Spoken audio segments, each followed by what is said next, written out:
on my planer. What's that? Alright, so here's my planer right now. Here's my Dewalt 735 planer. It's taken apart right now because,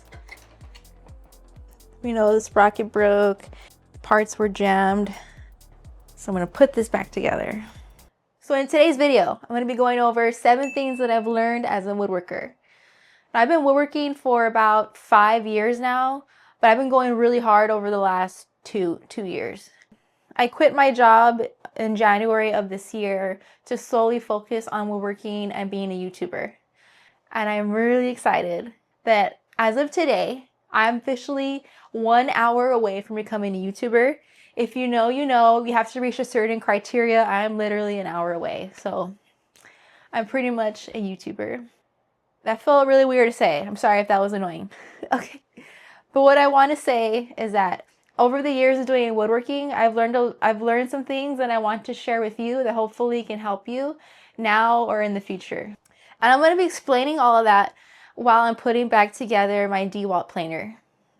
My planer broke. I've only had it about 3 years, I think. I need to double check. And I just didn't keep up with maintenance. So it's completely my fault. It doesn't work, like it got jammed. I took it into a repair shop and they brought it back up. It was stuck in a lower position, but they told me that the amount of parts that needed to get replaced equals the cost of getting a new planer. So I decided to not get it fixed. I want to put it back together with you guys so that maybe you can have some suggestions for me and maybe we can fix this together. And if not, well, I learned how to put it back together. And if I can't fix it, it's okay. I can save this for parts and then I can get a new planer. So let's start. So the first thing I want to talk about, what I've learned as a woodworker, and this is obvious, is that to keep up with the maintenance of your tools. I clearly did not. And look at where I am right now. This thing's only like 3 years old and it's broken. So please read your manuals, watch other videos on how to maintain your tool. For me, I didn't realize, I did use a vacuum when I used my planer, but there was a few times where I didn't because I just found that it wasn't sucking a lot of the dust out. So don't do that either, because that also why it clogged up. It clogged up with sawdust all in these gears, and cleaning all that out was really difficult. Okay, I had to really take this apart to get into those sections. It was really ridiculous and time consuming, very tedious. Keep up with your tools. They're very expensive. We need them, we rely on them, we expect them to always be there for us. And don't neglect them. Yeah, you don't want to end up with a broken planer. Put this back on. Be careful with these wires, and then these go in a specific spot, and so do the wires. This chain would normally be up on around the sprocket, so then these two are gonna go here. There's this website I'm gonna be referencing if I don't know where a part goes, especially with the screws, because there's, I don't know, 5 or more different size screws. So if I don't know, I'm going to reference this website. This website is ereplacementparts.com. Here they have a diagram of putting this planer back together in its parts. So if I hover over a number, it'll show me the part. So I don't have to guess. And then you can buy replacement parts here. Obviously, that's what it's for. Oh, wow. Okay. There might not always be a photo available too. It sucks. There's also this little black part. This goes over the 2 black cables and holds them down. Yeah, so I feel really dumb for not taking better care of this tool. It's a very expensive one and very crucial one. So take care of your tools. Okay, another thing I want to talk about is, you will find this as you're working, you're going to want to naturally do it, is to find ways to make your workflow, your work process more efficient. And that can range from your preparation with build plans. That can range from where you have your tools stationed in your work area. How efficient is your work table? Is there stuff you could add to it? I'm sorry for putting some stuff back in the wrong spot as far as screws. I would advise as soon as you can to take the time and make your setup the way you've always wanted to. I probably spent 2 to 3 years with no real setup. I would have to pull my tools individually out of the garage and onto a table that wasn't even really a proper a woodworking bench. It was just a regular table, and that had a door for the tabletop. So if you need some ideas on how you can upgrade your work area, I have some videos on my channel on how to make a good workbench, upgrades to a workbench. So you can go ahead and check those out. But as soon as you can upgrade your work area, do it. It's gonna make everything so much better. Your mood's gonna be better. Your work is gonna be more efficient, and you're just gonna be happier. I don't have a tool. Okay, so this is for me too. I don't have a proper toolkit for indoors. I need to organize one. So let me go get some screwdrivers. Something else I've learned during my projects is to always check the fit of something after you've sanded it. There has been times where I cut something, I plane something down to size, and then it fits. I'm like, great, okay. And then I go on to do the finishing sanding, and then I bring that material back to where I was gonna put it, and now it doesn't fit. Now it's too small. I was working on a shadow candlelight, and I was making 3 figures to go at the end of the base of the candle holder. And those all had to fit into the same slot. Nice. Then I went ahead and put the figure back after I sanded it, and then it didn't fit. It was extremely loose. So that really sucks. After you spent all that time to make sure it would fit, and then you sand it and now it doesn't fit anymore. So always account for the thickness of something after sanding and then make it fit. And then work it to fit then. Yeah. Okay, but for now, that's just gonna go there. So this is done. There's screws that go here. Those are all there, and that one, and that one. And that's it for the face. Okay, another thing I've learned over the years of woodworking is to rough cut. Now, this is kind of generic, but rough cutting has become very important when you want to get into milling your own wood. Now, if you're buying things that are already pre-planed and done for you, then you might not have to worry about this or want to do this. Oh my God, it's not even going in, bro. If you're buying rough wood, then you want to leave like a 1/2 inch longer than your final dimension. That way you can work your piece down slowly and get all your pieces consistent. I think it's too short. It's all I have. What is this? Okay, here, I have this longer one. Let me just use this one. And if you're working with material that's already really long, it brings everything down to more manageable pieces. And then you can set up a stop block and cut things slowly and cut things down precisely and consistently down to the same dimensions. So rough cutting is super helpful. And then when you're planing, you bring everything down to the same thickness. My poor planer. Don't neglect your tools. I am so dumb for ignoring this tool. And now I'm out of a planer. Another thing to keep in mind when you're working is that wood moves. When I made my potting table, I made it so that the sink can be hidden. The sink is under the tabletop. So if I want, I could bring that portion of the tabletop over the sink and you have full surface of the table to work with. Now over the weather changes, that top doesn't fit anymore over that cutout.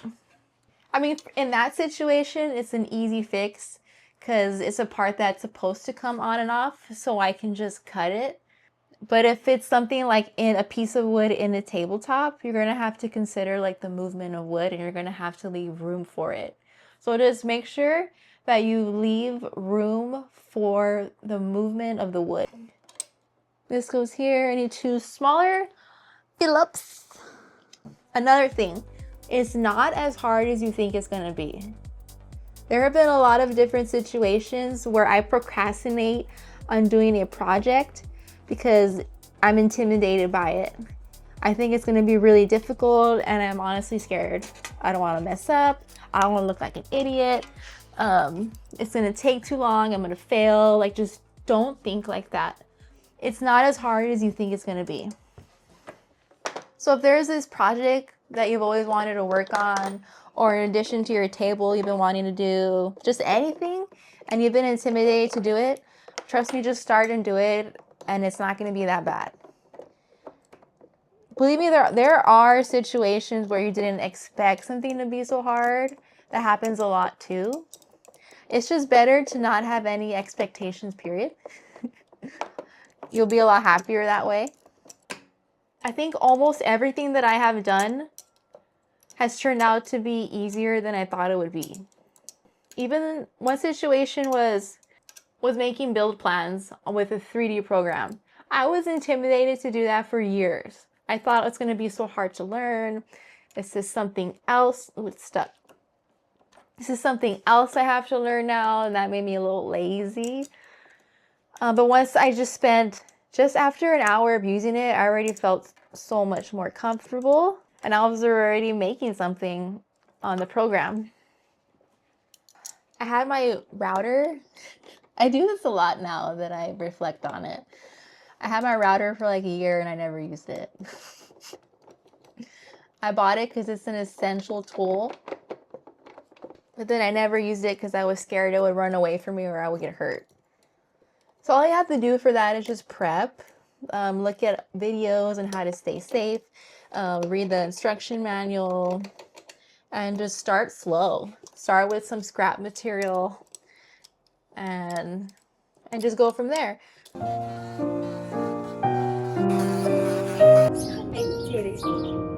I ain't scared no more. I ain't scared no more. As using a router now is actually really fun. It's really satisfying to see the edges done really nicely, and using it's also satisfying. Just, of course, just be careful, watch what you're doing. That's better. You just have to go with it, figure it out, and then you're gonna get much better at problem solving along the way. You're going to be a great problem solver as a woodworker. Another thing I've learned over the years of woodworking is that it's going to take longer than you think it's going to take. This happens to me all the time. Or I think, oh, I can do this in a day or two. I'll be done in a couple hours. And a lot of the times, the project takes 2 to 3 times as long as I thought it would take. Bruh. That's because most of the time I'm working on things that I've never done before. So it just takes longer than I was thinking it would. Eesh. I am missing screws. That's not good. I don't have one for this top. Just anticipate that it could take a lot longer than you thought it would. It happens to me a lot. There was even one time I finished something maybe just within the hour before it was picked up by the owner, by like the client. That sounds weird to say, but I did a commission. I was working up to the last hour before she picked it up. Oh, I found a screw. Let's see what this one is. If you're making something for somebody, just make sure you give yourself enough time. That way you're not stressing out. Yeah, I don't have any more of these long ones.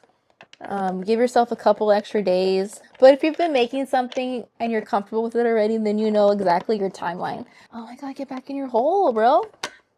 There you go. Oh, you know what? I think I used the wrong screw on the inside over there. Maybe those should have been shorter. See, I put long ones in there. Maybe these really do go over here. What the hell? Oh my God, cheese and rice, bro. So I accidentally used the longer screws to hold down the little black piece that holds down the 2 black cables. Those actually are shorter screws with Phillips heads. So the longer ones go here. Okay, so I have screws left. I put this thing back together so good I have parts left over. I know one goes here because one was missing there, and I have some small ones. Okay, all the screws are here for the top. So if you have any advice you want to give other woodworkers, please put that down in the comments or let me know. I would love to hear from you guys. Some advice you might have for me or just in general, something you want to share. So I just really want to stress with this video is to take care of your tools. That's like number one. After you spend all that time looking into what tool to get and all that money, you really got to take care of your tools. So I'm definitely going to look into how to take care of my Bosch router and my saw stop table saw. And whatever maintenance I got to do, I'm going to start it. I don't want anything to happen to those tools. Those are very expensive, especially the table saw. I do need to replace the sprocket. That's obvious. Well, let's see how this churns. Because the problem that started this whole thing was that it wasn't churning anymore. It just jammed. And that's my fault because I did not clean it. So make sure you're maintaining your planer, keeping it clean. Well, I don't have the chain on correctly. So that's a big one already. But it does feel better because I could not move it at all before. It was stuck. Maybe I should just get a new sprocket and then see what happens. Okay, I'm going to do that. But for now, I'm going to have to use my router as a planer. So if you have any advice, tips for this planer, please let me know. I want to try to save it before I have to buy a new one. So I'm going to get that sprocket piece and see how it works after that. So I hope some of the things that I said in this video are helpful to you on your woodworking journey. So thank you for tuning into this video. I did this video to help give advice and then so you could see the state of my planer and maybe you're able to help. Thank you for watching. I'll see you in the next video. You can go ahead and check out this video on those improvements I made to my work table that made my life a lot easier. I'll see you in the next one. Bye.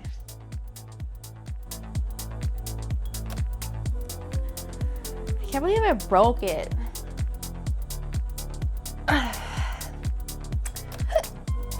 Excuse me.